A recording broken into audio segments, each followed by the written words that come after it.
ஜோதிடம் பேசுவோம் நண்பர்கள் அனைவருக்கும் வணக்கம். இப்போது சந்திரன் பார்த்துருக்கோம், அடுத்து செவ்வாய் இந்த கிரகத்தை இப்போ பார்க்க போகிறோம். செவ்வாய் கிரகம் நல்லா இருக்கணும் அப்படின்னா, நற்பலன் தரணும் அப்படின்னா எப்படி இருக்கணும் அப்படிங்கிற ஒரு பார்வையும் இருக்குது. இதில் பார்த்திங்கன்னா கேள்விகள், என்னென்ன கேள்விகளுக்கெல்லாம் இந்த செவ்வாய் பதில் சொல்லுது, என்னென்னவெல்லாம் விஷயத்தை தருது அப்படிங்கிற கேள்வியெல்லாம் எப்படி வரும் அப்படின்னா, ஏன் செவ்வாய் எந்தெந்த விஷயத்துக்கெல்லாம் பார்க்கணும் அப்படிங்கிற கேள்வியெல்லாம் வருது அப்படின்னா, கணவன் அப்படிங்கிற உங்கள் வீட்டில் எங்கள் வீட்டுக்காரர் நல்லா இருப்பாரா, உடல் ஆரோக்கியமாக இருப்பாரா, எனக்கு நல்ல கணவர் வாய்ப்பாரா, சின்ன வயசில் இருக்கிறவங்க எனக்கு நான் வாய்க்கிறவர் நல்ல கணவராக நல்லா பார்த்துக்குவாரா என்ன, அல்லது அப்பா அம்மா அவங்க எனக்கு என் மகளுக்கு நல்ல கணவர் வாய்ப்பாரா அப்படிங்கிறது. அதே மாதிரி எனக்கு நல்ல சகோதரம் வாய்க்குமா, இளைய சகோதரம் இருக்கா அப்படிங்கிற விஷயம். இளைய சகோதரம் நல்ல விதமான நிலைமையில் எனக்கு அமையுமா, என்னோடய பங்காளிகள்லாம் நல்லா என் கூட ஒத்து போகிறதுக்கான வாய்ப்பு இருக்கா, ஜாதகத்தில் என் குழந்தை பிறந்திருக்கு, இனி வரக்கூடிய காலகட்டத்தில் இந்த குழந்தை வளரும்போது என் பங்காளிகளாக உறவுகள்லாம் கை கொடுக்குமா அப்படிங்கிற விஷயத்துக்கெல்லாம் கேள்வி பதில் சொல்கிற மாதிரி இந்த திசை காலகட்டம், இந்த கேள்வி அத்தனையுமே ஒரு ஆணுக்கும் ஒரு பெண்ணுக்கும் வளர்ந்ததுக்கப்புறம் திசை நடத்தும்போது எப்படி ஆகி கொடுக்குமா, என்ன பண்ணும் அப்படிங்கிற கேள்விகள் அப்போவும் இருக்கும். பொதுவாகவே இந்த கேள்வி செவ்வாயோட சார்ந்த கேள்விகள் அப்போவும் இருக்கும். அப்போ என்னவா இருக்கும் அப்படின்னா, இதே கிட்டத்தட்ட இதே தான், பூமி அமையுமா வாசல் அமையும், இதே செவ்வாயோட கேள்விகள் எப்போவுமே காலம் பெரும்பாலும் தொடரக்கூடியதுக்கு, ரத்தம் வேகம் கம்மியாகிற காலம் வரைக்குமே இந்த கேள்வி தொடரக்கூடிய ஒரு கிரகமாக இந்த இது இருக்குது. இதில் திசை நடத்தக்கூடிய காலகட்டத்தில் எப்படி இருந்தால் இது பலன் தரும், இது ஏன்னா திசை பற்றி செவ்வாய் திசை எப்படி இருந்தால் பலன் கொடுக்கும் அப்படிங்கிற பார்க்குறப்போ, லக்னாதிபதி அப்படிங்கிற முறையில் வந்தால் லக்னாதிபதி அப்படிங்கிற அந்தஸ்து விருச்சிக ராசிக்கும் மேச ராசிக்கும் உண்டு. அதே மாதிரி சுப பலன்கள் தருவதற்கு அதுக்கு உரிமை இருக்குது அப்படின்னு நம்ம எடுத்துக்கலாம். அதே மாதிரி தனுசு லக்னமாக இருக்குது அப்படின்னாவோ, மீன லக்னமாக இருக்குதுனாலும் செவ்வாய் தனகஸ்தானத்துக்கும் 9ஆம் இடத்துக்கும் மீன ராசிக்கு வருவார். இவர் 5ஆம் இடத்துக்கு 12ஆம் இடத்துக்கு வருவார்னாலும் 5ஆம் இடத்துக்கான பூர்வ புண்ணிய விஷயங்கள் மூலமாக அது பலம் கொடுப்பதற்கு வாய்ப்பு இருக்குது அப்படிங்கிற ஒரு விஷயம் பார்வை உண்டு. ஆனால் அது இருக்கக்கூடிய இடத்த பொறுத்து கொஞ்சம் மாற்றங்களோடையும் இருக்கும் அப்படிங்கிற ஒரு விஷயம் உண்டு. பாவகத்தை மட்டுமே முழுசாக நம்ப முடியாதுனாலும் அதுக்கு அந்த தகுதி உண்டு. சரி அப்படிங்கிற விஷயத்தை எடுத்துக்கிட்டால் மீதி இருக்கிறதெல்லாம் ஒவ்வொன்றுக்கும் ஒவ்வொரு காரணங்கள், சரியான நிலையில் செவ்வாய் இல்லை அப்படின்னா மாற்றங்களோடு இருக்குது. இதே லக்னங்களுக்கு கூட செவ்வாய் பிரச்சனைகள் தரக்கூடியதாகவும் இருக்குது. அதெல்லாம் என்ன அப்படின்னிங்கன்னா, நாம யோகத்தில் சுகர்மம் அப்படிங்கிற நாம யோகம், சித்தி அப்படிங்கிற நாம யோகத்தை சேர்ந்தவங்களுக்கும் பிராமியம் நாம யோகத்தை சேர்ந்தவங்களுக்கும் செவ்வாய் யோகாதிபதியாக வருவார். அவர் எங்கே இருந்தாலுமே பெரும்பாலும் யோகத்தை செய்யக்கூடிய நிலைமையும் இருக்கும். அதை ஆய்வு பண்ணி சொல்லணும் அப்படிங்கிற ஒரு விஷயம். இந்த திசை அதே மாதிரி செவ்வாய் அவயோகியாக வரக்கூடிய நாமயோகங்கள் இருக்குது. அந்த நாமயோகங்கள் பார்த்திங்க அப்படின்னா, பிரீத்தி நாமயோகம் அப்படின்னா புதன் யோகாதிபதி செவ்வாய் அவயோகியாக வருவார். அப்போ அந்த செவ்வாய் திசை நடக்கும்போது யோகாதிபதி திசையாக நடக்காமல் அவயோகி திசையாக நடக்கும்.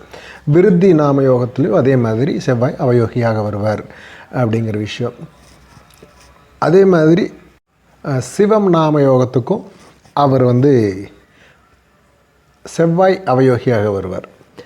இது எல்லாத்துக்குமே தீர்வுகள் இருக்குது. அதன் மூலமாக தீர்வுகள் ஒரு இது அவயோகங்களை நீக்கினால் அந்த விஷயங்களில் மாறுபாடுகள் ஆகி திசை வலுவான நிலைமையில் நல்பலன் தருவதற்கும் வாய்ப்பு உண்டு. அதே நேரத்தில் கணிப்புகளில் நற்பலன் இருக்கா அப்படிங்கிற யோசிக்கும்போது இந்த நாமயோகங்களுக்கான அவயோக நிவர்த்தி பண்ணாதப்போ இந்த பலன் அவயோகமாக தான் இருக்கும் அப்படிங்கிறத ஒரு உறுதிப்படுத்த வேண்டிய ஒரு சுச்சுவேஷன் இருக்கும். அதை நாம் ஜாதகத்தை பார்த்துட்டு அப்புறம் தான் சொல்ல முடியும்னா கூட, அந்த ஜாதகத்தில் இந்த மாதிரியான அமைப்புகள் இருந்தால் நிவர்த்தி பண்ணி இருக்கும்போது அனுபவிக்க முடியாத ஒரு சூழ்நிலை சிக்கலில் இருக்கக்கூடிய சொத்துக்களை கூட அனுபவிக்கிறது அப்படிங்கிற விஷயம். இந்த செவ்வாய் சம்மந்தப்பட்ட விஷயங்களில் உரிமை இருக்கக்கூடிய விஷயங்கள் எல்லாத்தையும், நம்மளுக்கு உரிமை ஆக்கக்கூடிய விஷயங்கள் எல்லாத்தையும் சுபம் மாற்றக்கூடிய அமைப்பும் இதில் இதே செவ்வாய் கொடுப்பார் அப்படிங்கிற ஒரு விஷயம் உண்டு.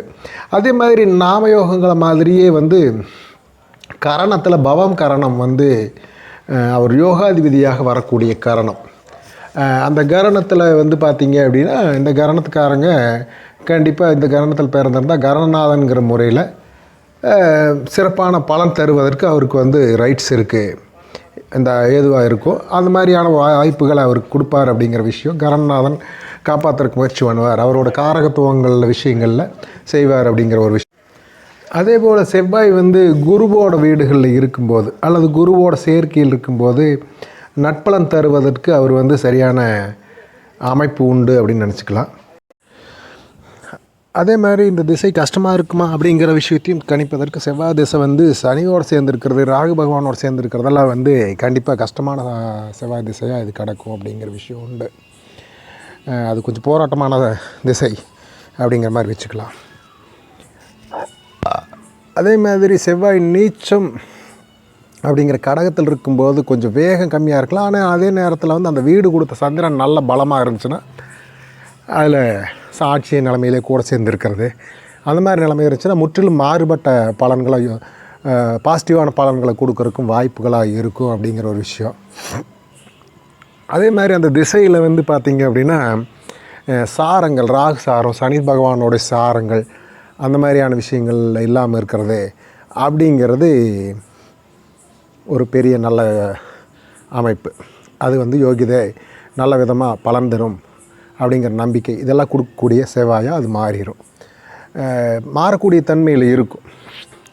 அதே மாதிரி அரசியல் ஈடுபாடு இது மாதிரியான விஷயங்களே கூட அதே கடகத்தில் இருக்கக்கூடிய செவ்வாய் காலகட்டங்களில் பின்னாடி காலகட்டங்களில் இதே திசை நடக்கும்போது ஆர்வம் ஏற்பட்டு வாய்ப்புகளை உருவாக்கி தரதாகவும் மொழி சார்ந்த விஷயங்கள் ஈடுபாடு உள்ளவங்களாகவும் அவங்க மாறுறத நம்ம பல இடங்களில் பார்க்கலாம். அதே மாதிரி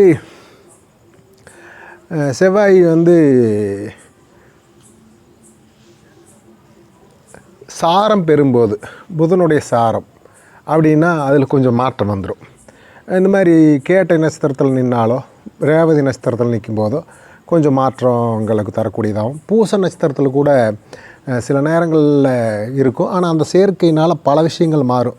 நம்ம சொல்கிறது சாரம் பெறும்போது சனி பகவானுடைய சாரம் பெறக்கூடாது, ராகு பகவானுடைய சாரம், கேது பகவானோட சேர்க்கை அல்லது சாரம் பெறுவது இதிலெல்லாம் வந்து இந்த திசை வந்து கொஞ்சம் ஆய்வுக்குட்படுத்த வேண்டியது இருக்கும். பாசிட்டிவ் எவ்வளோ இருக்குன்னு சொல்ல முடியாது, நட்பலன் தருமான்னு சொல்ல முடியாதுங்கிற கேள்விகளையெல்லாம் இந்த சேர்க்கை இருக்குது அப்படின்னா நம்ம வந்து எதிர்பார்ப்பை குறைச்சிக்கணும் அப்படிங்கிற மாதிரியானது தான் விஷயம். அதே நேரத்தில் வழிபாடுகள் மூலமாக இதில் மாற்றத்தை கொண்டு வர்றது அப்படின்னா நம்மளுக்கு எல்லாத்துக்குமே தெரிஞ்ச விஷயம். விருச்சகத்தில் இருக்குமா, ஆனால் விருச்சகத்தில் இருக்கக்கூடிய செவ்வாயாக இருக்கும்போது அது வந்து அம்மன் வழிபாடும், மேசத்தில் இருக்கக்கூடிய செவ்வாயாக இருக்கும்போது அது வந்து முருக வழிபாடும் மேற்கொள்ளணும் அப்படிங்கிறது பிரித்து பார்க்கணும். நம்ம எல்லாருமே பெரும்பாலும் செவ்வாயினாவே முருக வழிபாடு தான் அப்படிங்கிற மாதிரியான விஷயம் நம்ம எடுத்துக்கிறோம். அப்படி அல்ல. அதே மாதிரி பெண் லக்னங்கள் அப்படின்னு சொல்லப்படுற ரிஷபம், கடகம் இந்த மாதிரியான விஷயங்கள் இருக்கும்போது விருச்சகத்தில் செவ்வாய் இருக்கிறதோ அந்த மாதிரியான விஷயங்களையும் அல்லது அந்த வீட்டுக்கான கிரகம் செவ்வாயோட விருச்சிக ராசிக்குள்ளே இருக்கிறதையும் நம்ம கணக்கில் எடுத்து பார்த்து செஞ்சோம் அப்படின்னா அது பெண் ராசியில் இருக்கா, ஆண் ராசியில் இருக்கா, அது என்ன விஷயத்துக்கு காட்டுதுங்கிறத கொஞ்சம் தெளிவுபடுத்தி இந்த திசையை கொடுப்பார் அப்படிங்கிற விஷயத்தை பலன் இப்படி நல்ல விதமாக கொடுப்பாரா கெட்ட விதமாக கொடுப்பாரானு நம்ம கணிக்க முடியும் அப்படிங்கிறதும் இருக்குது. மொத்தத்தில் செவ்வாய் திசை வந்து இந்த 1ஆம் இடத்துல, 2ஆம் இடத்துல, 4ஆம் இடத்துல, 7ஆம் இடத்துல, 8ஆம் இடத்துல, 12ஆம் இடத்துல இருக்கும்போது கண்டிப்பாக மோசமாக நடந்துடும் அப்படிங்கிற சொல்லப்படுறதையும் கண்டிப்பாக அப்படி பலன் 100% வருதாங்கிற கேள்வி நான் இந்த இடத்துல வைக்கிறதா அப்படின்னா நிச்சயமாக அப்படியெல்லாம் இல்லை. இந்த ஸ்தான பலம்ங்கிறது வந்து முழுக்க தோஷமாயிருச்சு அப்படி இப்படிங்கிற விஷயத்தையெல்லாம் பெரும்பாலும் நடைமுறையில் பார்க்க முடியல. அந்த கிரகச்சேர்க்கையை நம்ம ஏற்றுக்க வேண்டியதாக தான் இருக்குது. பாவகங்களில் மாறுதல் இருக்கிறத வந்து பெருசாக நீங்கள் எடுத்துக்க வேண்டியதில்லை. அதில் வந்து வழிபாடுகள் மூலம் மாறக்கூடியதாவது மாறிடுது அப்படிங்கிற ஒரு விஷயம் உண்டு. அதே மாதிரி செவ்வாய்ங்கிறது ஒரு போராட்டமான திசை தான். நட்பலனே கொடுத்தாலும் போராட்டமான திசை. அரசியல் இருந்தாலும் விவசாய விஷயங்கள் கொடுத்தாலும் அதே நேரத்தில் எந்த குடும்ப வாழ்க்கைக்குள்ளே நல்ல விதமாக கொடுத்தா என்ன தான் பண்ணாலும் உயர்வு கொடுத்தாலும் அது போராட்டம் இல்லாத ஒரு உயர்வாக வாழ்க்கையின் யதார்த்தத்தை சந்திப்புகளை போராட்டங்களை தரக்கூடியதாக தான் இது இருக்குது. அதே மாதிரி யோகங்களுக்கு பதிலாக அவயோகங்களை கொடுத்து மோசமான நிலைமையில் பலன்களை தரக்கூடிய செவ்வாயும் கடுமையான செவ்வாயாக தான் இருக்குதுங்கிறத நம்ம இருக்க முடியாது. ஆனால் பெரும்பாலும் யோகத்தை பெறுவதற்கு வழிபாடுகள் மூலமாக தீர்வுகளை தேடிக்கிறதுக்கும் செவ்வாய் வந்து நல்ல விஷயமாக தான் இருக்குது. இதில் வந்து ஸ்திர லக்னங்களுக்குள்ள வந்து செம்மத்தில் இருந்தாலும் பாக்கியாதிபதியாக இருந்தாலும் அது சில பாதகங்களை தருதுங்கிற விஷயத்த இது பண்ணலாம். லக்னங்கள் பிரித்து சொல்லலான்னா கூட பொதுவாக செவ்வாய் திசை அப்படிங்கிறது லக்னத்தில் இருந்தாச்சுன்னா 9ஆம் அதிபதி நல்லாயிருக்கும் அப்படிங்கிறதெல்லாம் வந்து நம்ம ஏற்றுக்கல. ஏன் ஏற்றுக்கல அப்படின்னா நிறைய அனுபவங்களில் செவ்வாய் லக்னத்திலே இருந்தாலும் பாக்கியாதிபதி பாதகாதிபதியாக இருக்கும்போது அந்த திசை அணியோ மாதிரியான கிரகங்களோடு சேரும்போது கடுமையாக இருக்கிறத நம்ம பார்க்குறோம். அதே மாதிரி உச்சம் பெற்ற செவ்வாய் பாக்கிய வீட்டை பார்க்குது 9ஆம் வீட்டை அப்படின்னு சொன்னாலும் 6ஆம் இடத்துல இருந்தால் சிம்ம லக்னத்துக்கு அது கண்டிப்பாக கடுமையாகத்தான் திசை நடக்கிறது அப்படிங்கிற விஷயத்தை அது சனி சேர்க்கை இருக்குமானால், அதே மாதிரி சந்திரன் சேர்க்கை இருக்குமானால் கடுமையாக தான் நடக்குது சிம்ம வீட்டில் இருந்தால் அப்படிங்கிற விஷயத்தையும் நம்ம தெளிவாக சொல்லிக்கிறோம். அதே மாதிரி சூரியனோடு சேரக்கூடிய செவ்வாய் வந்து திசை வந்து கடுமையாக தான் இருக்குது பெரும்பகுதி அப்படிங்கிறதையும் நம்ம மறுக்க முடியாது. 2 சேர்க்கை இருந்துச்சுன்னா அது ஆணுக்கோ பெண்ணுக்கோ யாருக்கு நடந்தாலும் அந்த செவ்வாய் திசை கொஞ்சம் போராட்டத்துக்கு வலுவை அதிகப்படுத்துது. பலனே கொஞ்சம் நல்லதாக கொடுக்குற மாதிரி தெரிஞ்சால் கூட ஒரு சில பலன்கள் கடுமையான பலன்களை கொடுத்து மனதை நோகடிக்கக்கூடிய வலி ஏற்படுத்தக்கூடிய சந்தர்ப்பங்களை அந்த பலன் தராமல் போகிறதில்ல அப்படிங்கிறதும் ஒரு விஷயம் இருக்குது. அதை மாற்றக்கூடிய விஷயங்கள் என்ன, வழிபாடுகள் என்னன்னு செஞ்சாலுமே அதோட தாக்கத்தின் அளவை வேகத்தை குறைக்க முடியுமே தவிர இந்த செவ்வாய் திசையில் போராட்டம் இல்லாமல் ஒரு பீஸ்ஃபுல்லாக மனநிறைவாக அப்படிங்கிற விஷயத்தையெல்லாம் பெரும்பாலான இந்த செவ்வாய் திசை கொடுக்கறது குறைவாகத்தான் இருக்கும். மகிழ்ச்சி இருக்கும் அப்படின்னா அதில் எப்படிப்பட்ட மகிழ்ச்சி இருக்குன்னா, எனக்கு வீடு அமையல அமைஞ்சது, வாசல் அமையல அமைஞ்சது, கணவன் சரியானபடி இருக்குங்கிற விஷயம் சரியா இல்லை அமைஞ்சது அப்படிங்கிற விஷயம் எனக்கு தரக்கூடிய அந்த வைத்தியம் வந்து வைத்தியத்தின் மூலமாக நான் சிறப்பான உடல்நிலை அடைஞ்சங்கிறதெல்லாம் இருந்தாலும் செவ்வாய் திசை கொஞ்சம் போராட்டம் தான். இந்த திசை அமைதியான திசை என்பதை விட யுத்தமான திசை.